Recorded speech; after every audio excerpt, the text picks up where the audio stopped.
Joining me in the studio are two of the greatest songwriters in the history of Philadelphia and these United States, if I may. You wrote the songs that I fell in love to. Oh, wow.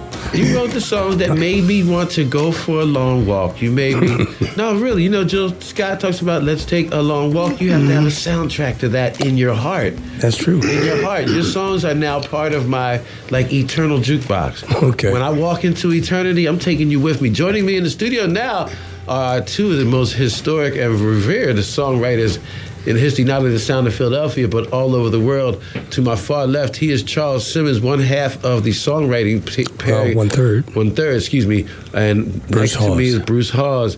Your discography is sick.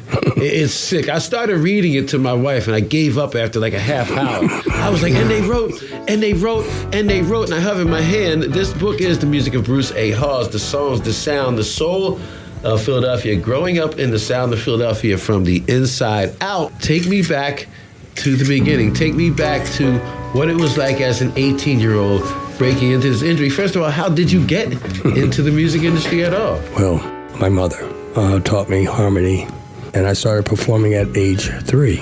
And that was at 3 years old. Unbelievable. Performing ever since. You've worked with and written with Stevie Wonder, the Spinners, Enrico Macias, the 3 Degrees, the Stylistic.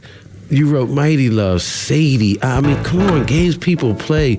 You've written for Phyllis Hyman, Dionne Warwick, everybody, and you're still writing today. Let's go back to the early days of the Philly sound when you jumped into it. What was it like as a teenage writer? Because you were a teenager when you signed with the sound of Philadelphia. What was it like as teenagers being in the studio with Tom Bell and Linda Creed and all the different greats and, you know, the orchestras, the South Soul Orchestra, the sound of Philadelphia? Bring it to life for me, would you please? It was exciting, very exciting. When I first got into the company I had met this guy at a church. His name was Earl Shelton. Hawes, the songs, the sound, the soul of Philadelphia, growing up in the sound of Philadelphia from the inside out.